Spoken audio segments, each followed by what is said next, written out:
Abriendo puertas, se inicia el programa con una reflexión con respecto a la ciencia y la tecnología, al Ministerio, propuesta que el Ejecutivo ha enviado al Congreso de la República y ha pasado la primera etapa, de manera que es un proceso que se va a dar en corto tiempo.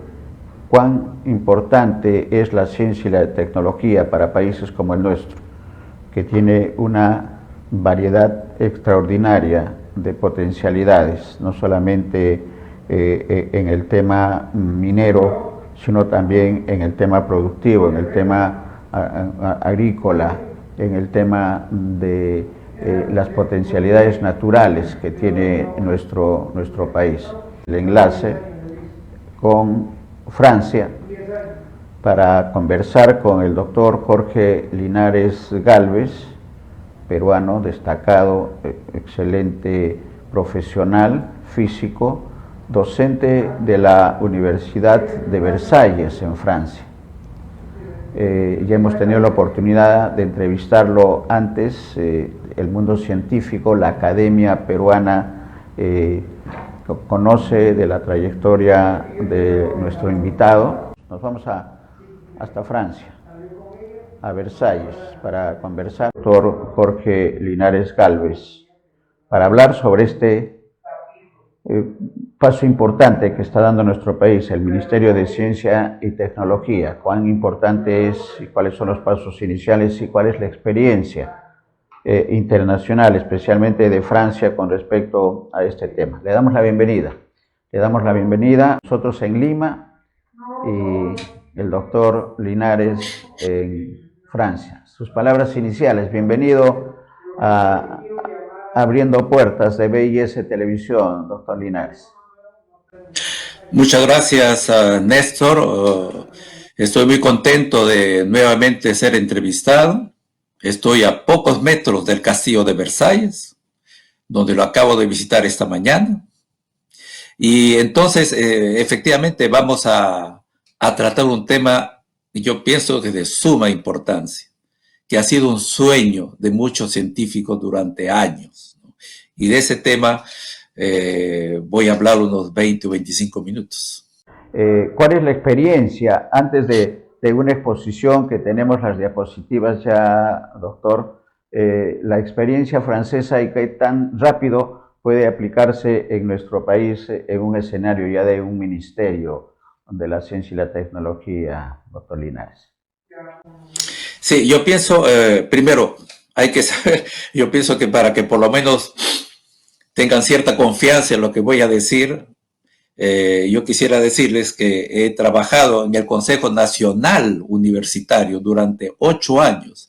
Ahí se va uno por elección de sus mismos colegas, ¿no? O sea, me han elegido durante primero un mandato de 4 años y luego de 4 años para pertenecer al Consejo Nacional Universitario. Este consejo, entre otras cosas, se encarga de evaluar a los docentes investigadores. También he formado parte de un ente propio del Ministerio de Ciencia y Tecnología de Francia, que evalúan los laboratorios, ¿no? Y eso también tengo una experiencia porque he evaluado 2 grandes laboratorios, ¿no? Acá los laboratorios cada 5 años se evalúan para ver si siguen o no asociados, si siguen o no teniendo una subvención, un presupuesto. Entonces, cada 5 años hay una evaluación. Y yo he pertenecido a esa institución en 2 oportunidades. Y también en mi universidad, yo he formado parte del consejo universitario, también por elección, en 2 oportunidades, ¿no? Y además he sido, actualmente este año no, pero he sido revisor de proyectos de una agencia nacional de investigación francesa. Y eso es algo del cual yo quiero hablar, porque me parece que esta agencia es sumamente importante que se dé en el ministerio. Bueno, esa es entonces un poco mi experiencia. Trabajé en Grenoble, trabajé en Uppsala también 1 año, en París 6, o sea, la Sorbona, 5 años, y prácticamente 25 años en Versalles, que ahora forma parte de Paris-Saclay. O sea, me parece que tengo una experiencia que puede ser útil y que puedo de repente aportar en algo para que este ministerio sea o trabaje con una cierta eficiencia. Excelente, excelente, felicitaciones por esta trayectoria. Vamos entonces a la exposición para conocer cómo se va a dar este proceso y cuál es la opinión del físico y docente universitario de la Universidad de Versalles, doctor. Adelante. Así es. Entonces, de repente, el equipo técnico puede poner la diapositiva número 2, por favor. Primero, digamos, hay que estar convencidos de que para un desarrollo sostenible en el Perú se necesita una fuerte inversión, pero es inversión, ¿no?, en educación y en ciencia. Y por supuesto que tiene esto que estar de mano con un cero, cero le puse una Z, como en francés, un cero corrupción. O sea, no debe haber corrupción, porque no es suficiente invertir en ciencia y educación si hay corrupción. Sí, tiene que invertirse en ciencia, en educación y cero corrupción. Entonces, la creación de este ministerio, como les decía, ha sido prácticamente un sueño de muchos científicos, puede orientar y fortalecer el desarrollo de la ciencia y la tecnología. Ahora, pero por supuesto no hay que pensar que ya se cree el ministerio y ya se desarrolla la ciencia como caído del cielo. No, hay mucho trabajo y hay mucho reto. Lo que sí es cierto es que si se tiene un buen ministro de ciencia y tecnología, competente, honesto, trabajador, con buen reconocimiento de la comunidad científica, se tendrá en el Consejo de Ministros a un ferviente defensor de la ciencia. O sea, ahí el ministro va a estar en el gabinete ministerial en el momento que se reparte el presupuesto, y ahí entonces él va a exigir que el gobierno realmente aumente notablemente la inversión en ciencia y tecnología. Esa creación, digamos, es un proyecto en el que muchos científicos del Perú y de otros países hemos de alguna manera participado, porque mi colega, el doctor Modesto Montoya, para mí ahora Modesto Montoya es un físico, no voy a hablar Modesto Montoya de ministro, o sea, mi colega Modesto Montoya, que organiza 2 veces al año los congresos científicos que reúnen entre 1,000 y 5,000. Yo he visto una vez prácticamente hasta 5,000, y que yo he organizado junto con él 3 reuniones, los encuentros científicos en Francia. Prácticamente al final de cada uno de estos encuentros, en Lima se realizaba uno la primera semana de enero y otro la primera semana de agosto, que coinciden más o menos con el momento en lo que hay muchos peruanos del extranjero que van al Perú. En las mesas redondas prácticamente todo el mundo estaba convencido que hay que invertir en ciencia y en tecnología. Y una manera de hacer esto de una manera eficaz es justamente creando un ministerio. Por eso este ministerio, yo digo, es un pedido de muchos científicos, una gran cantidad de científicos, sobre todo que hemos participado en estos encuentros que hacía Modesto Montoya y todo su equipo. La siguiente diapositiva, por favor. En la siguiente diapositiva yo voy a hablar un poco del diagnóstico, ¿de acuerdo? O sea, 3 puntos para no hablar mucho sobre esto. Primero, una cosa que todo el mundo está convencido, porque esas cifras se han dado en una y otra oportunidad, se tiene poca inversión en ciencia y tecnología en el Perú. Y hay que comparar, o sea, el Perú invierte 0.13% del PBI. Y lo comparamos con Chile, que es 0.35%. Es mucho más que el Perú. Y si le comparamos con otro país como Francia, es 2.2%. Y para tener una idea, el presupuesto de Concitec es más o menos 30 o 33 millones de dólares, y algo que se parece al Concitec en Francia, que es esa famosa Agencia Nacional de Investigación, tiene prácticamente 50 veces más, 1.500 millones de dólares. Ese es se constata, ¿no? 1, poca inversión actualmente. 2, la investigación en el Perú es dispersa. sea, no hay prácticamente un ente que trate de unir a todos estos grupos por aquí, por allá, universidades o institutos que hacen investigación. No, falta una cosa poco más organizada sobre esta. Además, se hace poca investigación y además casi cada uno por su lado, y entonces falta esa sinergia. Y otra cosa más que es propia a nuestro medio actual, sobre todo actualmente, hay un cambio frecuente de ministros. Esto, si se tiene un ministro de Ciencia y Tecnología que lo cambian cada 4 meses o 2 meses o 2 semanas, como ocurre con algunos ministros, prácticamente no se va a tener una política a largo alcance.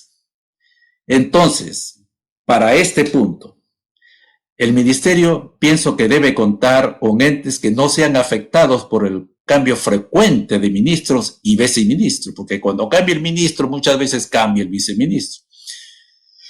Y entonces este cambio dinámico, en eso el Perú es bueno. Hay muchas cosas dinámicas que pasan en el Perú, hay muchas cosas lentas y muchas cosas dinámicas. O sea, para el cambio de ministro quizás en el Perú es astronómico, es una velocidad astronómica, es una dinámica increíble.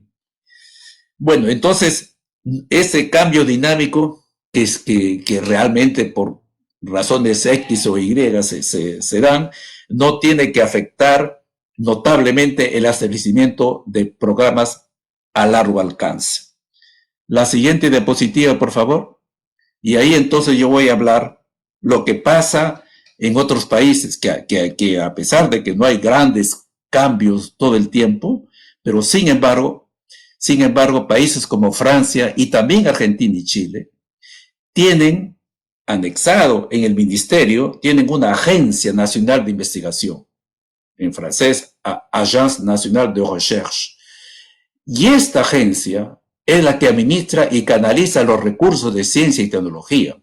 Por ejemplo, actualmente tiene un billón prácticamente de 200.000 euros, pero ese es algo prácticamente, está en el ministerio, pero es algo que vive si el ministro cambia. Los ministros cambian, pero esta agencia queda ahí. Los directivos de esta agencia y los evaluadores de proyectos son personas de reconocida trayectoria científica. Prácticamente, creo que nunca he escuchado a alguien que le hace una crítica a la Agencia Nacional de Investigación. En el Perú tiene que haber también en el ministerio esta agencia, que debe contar con un presidente y un consejo directivo formado por personas de reconocida trayectoria científica y de honestidad, y que deben representar tanto el consejo directivo a la academia, a las universidades, los institutos y también a sectores industriales. Esto es indispensable para garantizar cierta independencia de los cambios frecuentes de los gabinetes ministeriales. Es prácticamente algo que hay que imponer. Yo pienso que la comunidad científica tiene que exigir que haya esta agencia, y esta agencia no esté ligada a los cambios de ministros y viceministros. Y esta agencia tiene que ser por personas de reconocida trayectoria científica y reconocida no solamente de trayectoria, y también de honestidad. Ese es entonces algo que yo propongo, pero seguramente yo no soy la única persona que propone. Hay muchas, porque esto existe en prácticamente todos los países, ¿no? Acá en Francia existe eso, a pesar de que el ministro relacionado a la ciencia y tecnología que además es una persona de alta calidad científica, cambia casi 5 años. O sea, hay un periodo total del presidente y el ministro, por lo menos así ha sido las últimas veces, se ha quedado todo el periodo presidencial. Actualmente han hecho un cambio. Hay una nueva ministra, que es Sylvie Retailleau, pero no es cualquier persona esa ministra. Es una persona es una física que ha trabajado en semiconductores, que ha hecho su trayectoria científica como verdadero científico. Una persona que después de su doctorado ha hecho su postdoctorado y una persona que ha trabajado en laboratorio desde las 8 o 9 de la mañana hasta las 7 o 8 de la noche a 100%, ha hecho, y es lo que hace la mayoría de los docentes universitarios, por lo menos los primeros 10 años se dedican casi a 100% al laboratorio, viven en el laboratorio, llegan al laboratorio y salen del laboratorio, y de tiempo en tiempo nos escapamos para dar clases, damos 5 o 6 horas de clase a la semana. Ya después de 10 años, ya comienzan a haber algunas tareas administrativas, ¿no? Pero, por ejemplo, esta señora, Silvija Tayó, que ha sido, pero vean su currículo, ¿no? O sea, una gran científica con numerosas publicaciones, y después ha sido vicerrectora primero de investigación en la Universidad d'Orsay, que luego se convirtió en la Universidad de Paris-Saclay, y ha sido entonces la rectora después de Paris-Saclay. Y ella ahora la han llamado para ser la ministra de Ciencia y Tecnología. ¿Se da cuenta el profil de un ministro de Ciencia y Tecnología? No es cualquiera, no está ligado necesariamente a un partido político.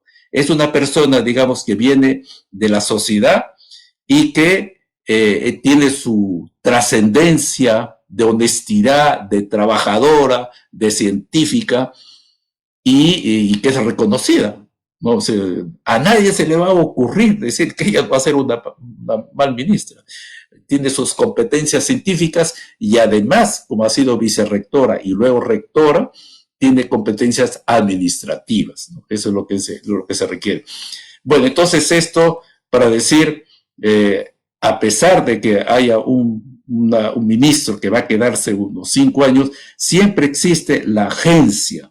Y esta agencia se queda ahí todo el tiempo, unos 5, 6 o 7, 8 años, porque son personas también de una trayectoria científica reconocida por todos los científicos de Francia. Entonces funciona así muy bien. Y nosotros presentamos proyectos, son proyectos la mayoría de 3 o 4 años, y eso es algo que prácticamente no se hace mucho en el Perú. Tiene que haber proyectos de largo alcance, por lo menos 3 o 4 años. Y en esos proyectos uno tiene que incluir la remuneración de doctorandos, del cual voy a hablar un poquito más tarde, dentro de un par de segundos.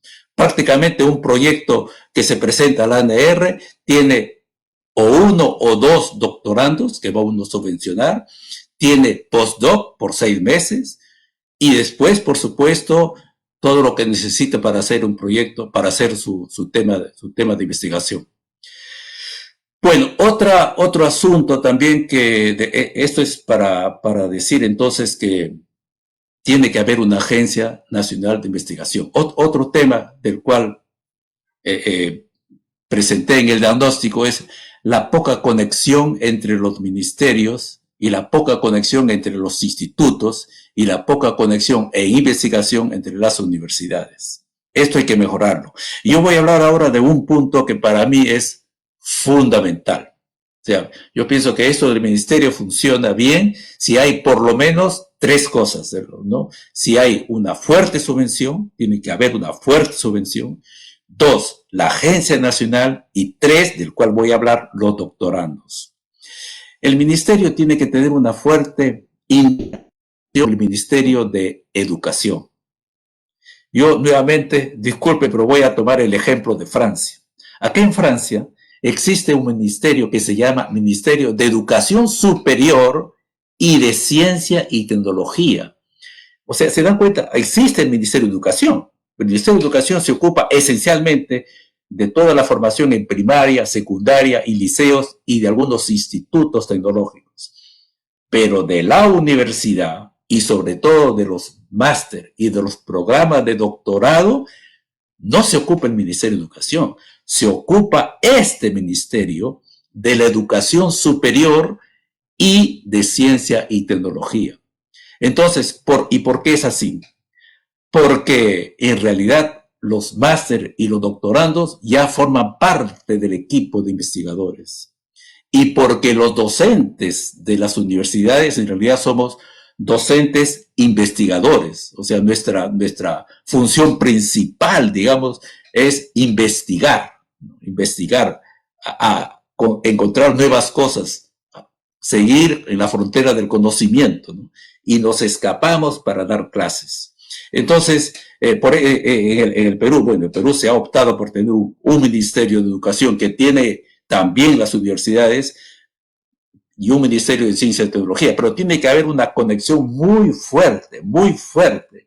Y estos doctorandos que tienen acá en Francia, por ejemplo, para que tengan una idea, hay 75.000 doctorandos en Francia, 75.000 doctorandos. ¿Se imaginan ustedes? De esos 75.000 hay aproximadamente 50.000 en ciencia, ingeniería y ciencia de la salud.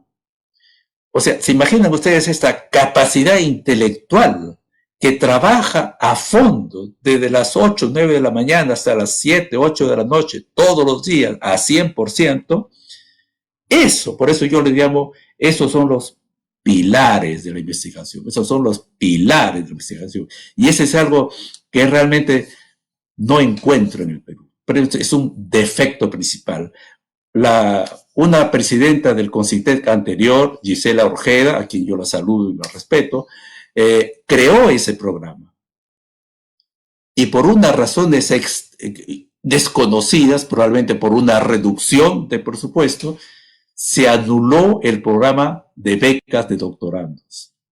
Se anuló una cosa importante, porque se dio prioridad a otras cosas. Yo digo, realmente, los programas de doctorandos debe ser o la prioridad 1 o la prioridad 2. Y entonces, ese es algo que tiene que el ministerio, como lo hace acá en Francia, porque acá en Francia los que dan las becas principalmente, pero no únicamente, pero principalmente es el ministerio. Y otra cosa también, una relación que tiene que haber entre el Ministerio de Ciencia y Tecnología con la industria.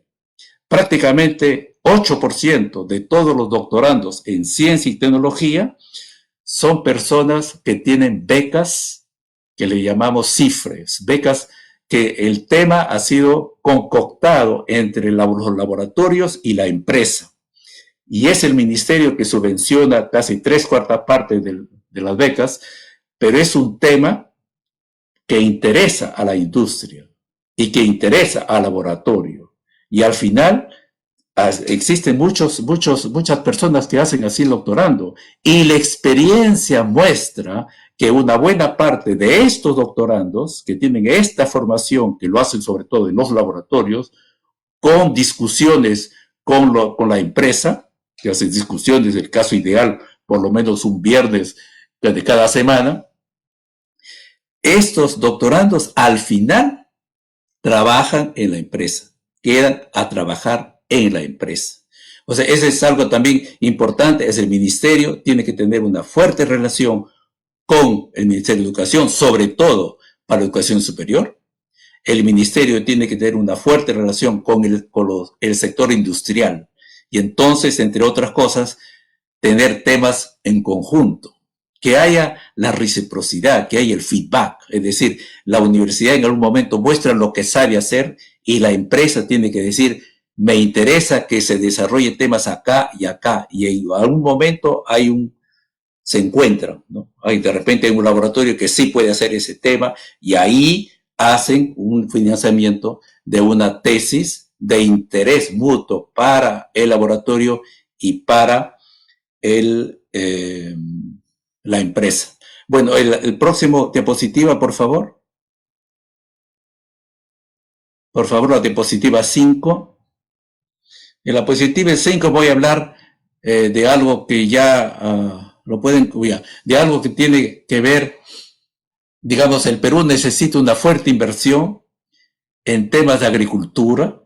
Ese es ahora, con todo el problema de crisis alimentaria, es también importante trabajar en la biotecnología, en la bioinformática, en la genómica, protección del medio ambiente, hay también todo un trabajo y temas que desarrollar. Ciencia de salud. Ciencia de salud es un tema que debe ser prioritario. Ciencia de materiales, también. Y por eso, dentro de un momento voy a hablar yo de las células fotovoltaicas que tienen que ver con esto. Pesquería, la inteligencia artificial y el desarrollo o mejora de fuentes de energía, fuentes energéticas. Estos son temas que prácticamente están desarrollándose en todos los países.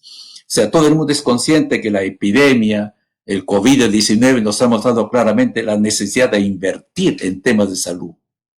Yo quiero contar la historia que ya una vez ya lo conté, la historia de este niño turco que a los 4 años llega a Alemania, pero encontró en Alemania facilidades para su educación, buenas escuelas estatales, buenos colegios estatales, buenas universidades estatales y buenas bibliotecas estatales.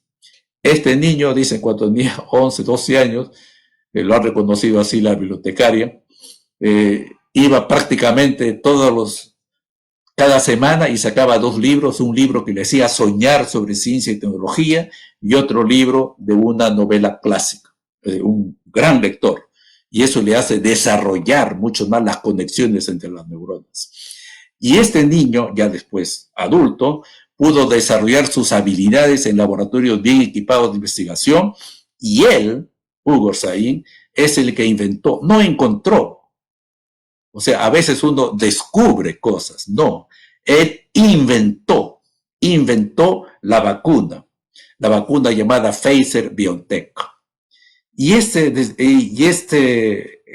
trabajo hace que actualmente su empresa BioNTech es la empresa que él formó con su esposa y que luego se asoció con Pfizer porque tenían que hacer para toda la humanidad y su pequeña empresa no podía hacer vacunas ni siquiera para toda Europa. Entonces se asoció con Pfizer, americana, y entonces ahí juntos han hecho las vacunas, ¿no? Que todo el mundo prácticamente lo ha recibido y todos los países han pagado mucho y se imaginan la cantidad de dinero que el gobierno alemán ha recibido, no solamente por las divisas que entran, sino por los impuestos que tienen que pagar, y eso ya Alemania recuperó de lejos la inversión que hizo en este joven estudiante. La siguiente diapositiva, por favor. La siguiente diapositiva, entonces, mostrar otro ejemplo de inversión. Por ejemplo, Francia ha invertido mucho en la aeronáutica y eso le permite ahora vender aviones. La siguiente diapositiva, por favor. Le permite vender aviones civiles y, bueno, lamentablemente también militares. Actualmente hay también, con este problema de la polución, con este problema de la crisis energética, yo veo que muchos países europeos y seguramente también los países asiáticos y los americanos y los canadienses invierten mucho en vehículos eléctricos y además en vehículos autónomos, porque estos vehículos eléctricos ya no van a consumir ni el petróleo ni la gasolina. Y este petróleo y gasolina son fuentes del exceso de CO2 que hay en el ambiente y que produce polución y que contribuye al calentamiento global. O sea, para disminuir la polución y entonces disminuir el calentamiento global, hay muchos trabajos que ahora se hacen con los vehículos eléctricos, ¿no? Porque hay un problema de las baterías, hay un problema que las baterías tienen que durar por lo menos 400 kilómetros o más, hay un problema en que se cargue rápidamente, ¿no? Que se cargue como la gasolina sería ideal, que se acaba la gasolina y en menos de 1 minuto llena otra vez y puede otra vez empezar 400 kilómetros. O sea, esos son problemas que hay que todavía que resolver. Y entonces es también uno de los temas que puede hacerse en el Perú. La siguiente diapositiva, por favor, y creo que es la penúltima. Entonces, con el problema de ahora del conflicto entre Rusia y Ucrania, se ha visto la necesidad de invertir en agricultura, ¿no? Porque si no, muchos países prácticamente, y de repente nosotros, el Perú, de repente el Perú va a tener una crisis alimentaria grave. ¿Y por qué? Probablemente porque se ha descuidado la agricultura.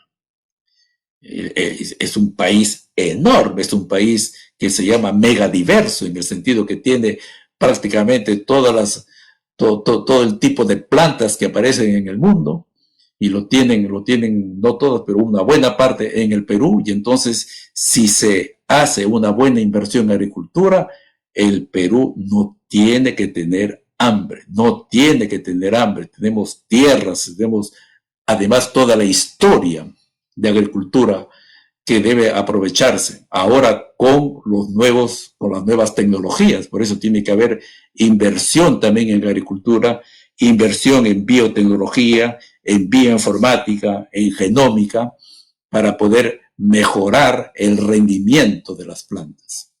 Bueno, la crisis en alimento está la agricultura, necesidad de invertir en nuevos alimentos, y lo otro es la energía. Es un problema que tienen esencialmente acá todos los países europeos, porque saben, con esta crisis, de una u otra manera, o porque Rusia cierra, o porque los europeos no quieren el gas ruso, entonces hay que reemplazar el gas ruso. Y para reemplazar el gas ruso y el petróleo, hay necesidad de tener nuevas fuentes de energía y entonces desarrollar nuevas fuentes de energía. El Perú puede también, ese es un eje en el que deben también desarrollar. Hay que desarrollar nuevas células voltaicas, porque existen los paneles solares, pero probablemente sepan de que el panel solar recupera 12 a 15% de la energía que llega. ¿Y por qué? Porque solamente aprovecha una parte de todo el espectro solar. Entonces hay que crear nuevas células que llaman sándwiches, donde una agarra una parte del espectro, el otro otra parte del espectro, pero tiene que estar separadas por cosas transparentes y al mismo tiempo conductoras, porque cuando llega la luz solar, los fotones, se separa los electrones y los huecos, tiene que rápidamente haber colectores, ¿no? Si no, otra vez se mezclan. Bueno, entonces ahí también hay todo un trabajo, y se está ahora haciendo también en países europeos para mejorar. Y otro problema que tiene el solar y también la energía eoliana es que son energías intermitentes, ¿no? El día y la noche, no solamente, sino de repente pasa una nube, baja la calidad. Y para el eoliano no hay viento, no funciona. Entonces tiene que crearse nuevos sistemas de almacenamiento de la energía solar. Y ahí también hay un problema que en el Perú debe contribuir con la solución de esto, tanto para el Perú como eventualmente exportar, ¿no? Hay que pensar que el Perú puede exportar. El Perú cuenta, como ya lo dijo Néstor al inicio, con grandes recursos minerales. Pero no solamente eso. Tiene también una cordillera de los Andes donde puede tener grandes caídas de agua, es decir, de energía hidráulica. Pero no solamente eso, tiene un inmenso mar. ¿Se imagina toda la cantidad? Pero no solamente eso, tiene toda la Amazonía, y ahí tienen una cantidad inmensa de tipos de plantas y de animales. Por eso se llama un país megadiverso. Y otra cosa más que tiene el Perú, sobre todo, yo mucho he visto eso en mi tierra de Chepén, cuando iba de Chepén a Trujillo o a Lima, inmensas costas donde caen los fotones del sol y se pierden, no se utilizan. Esa energía solar hay que explotarla. Y entonces hay necesidad de aprovechar de esa energía que cae, entre comillas, del cielo, que cae del sol, y que hay que aprovechar con células fotovoltaicas, no solamente los paneles solares, sino también con nuevas células fotovoltaicas. Pero no hay que descuidar también la investigación fundamental. ¿Por qué es la investigación fundamental? La que después, tarde o temprano, es la base para nuevas aplicaciones. Entonces ahí también se debe invertir, investigación fundamental. Yo diría, de repente 20 o 25% de los proyectos, fundamental. Nosotros aplicados para resolver problemas a 3 o 4 años, ¿no? Pero tener siempre proyectos que sean de investigación fundamental y que sean de aplicación, a pedido eventualmente de algunas industrias. La última diapositiva, y con esto ya, Néstor, voy a terminar. Entonces, este ministerio, para que realmente sea positivo y cumpla con su cometido, se necesita tener un ministro honesto, un ministro científico, un honesto trabajador, un ministro que tenga la confianza de la comunidad científica.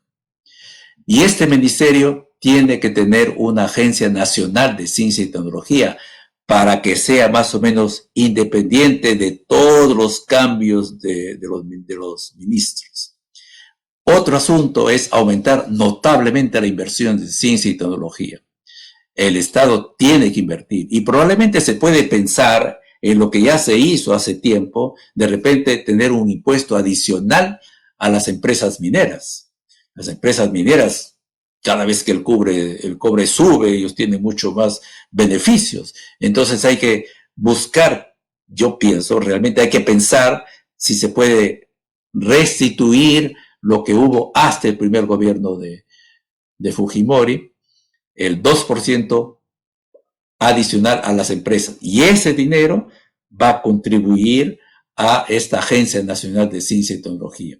Lo otro es que tiene que haber una coordinación con los ministerios, con los sectores, con los institutos peruanos y ver de repente si algunos de ellos se asocia totalmente al ministerio, y eso tiene que ser fruto de discusiones, y con la industria. En cuanto a las prioridades, yo les he dado algunas ya hace momento, pero eso también tiene que ser el producto de reflexión entre las comunidades científicas y también entre los ministerios de energía, el Ministerio de Medio Ambiente, que tiene ahora un excelente ministro, y también con las universidades, con los institutos, ¿no? Con los institutos también, y entonces ahí tiene que haber temas relacionados, como ya lo dije, temas sanitarios, económicos, ecológicos, que tengan en consideración la conservación de la biodiversidad y del cambio climático. En términos prácticos, es urgente y necesario crear polos de investigación. Yo pienso que ya existe en el Perú universidades, lugares donde se puede decir, este es un polo de investigación. Voy a hacer una propaganda a la Universidad Católica. Yo realmente, la última vez que he ido a la Universidad Católica en física, realmente parecía una universidad europea, una universidad donde todos estaban ahí trabajando y publicando. O sea, ya ahí se tiene, yo pienso, un polo. Pero no solamente ahí, también en San Marcos.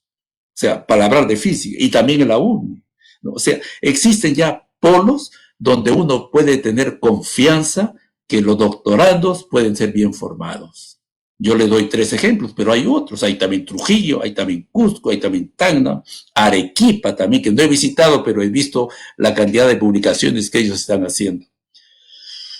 Bueno, y entonces no descuidar la investigación fundamental.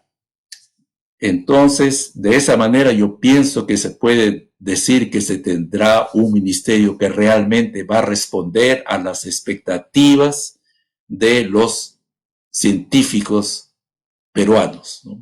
Con estas condiciones, y seguramente que debe haber otras condiciones más, pero eso va a ser el resultado de discusiones. Bueno, estimado Néstor, me has dado los 30 minutos.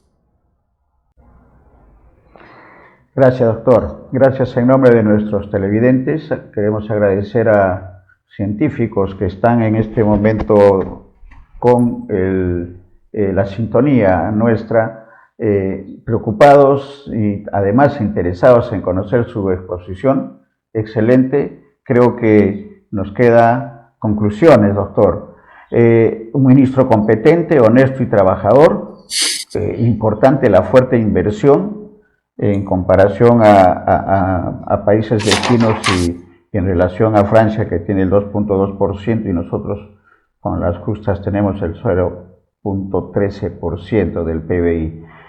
Otro tema importante, la creación de la agencia, la recomendación que hace el doctor de la Agencia Nacional de Investigación para la evaluación de proyectos.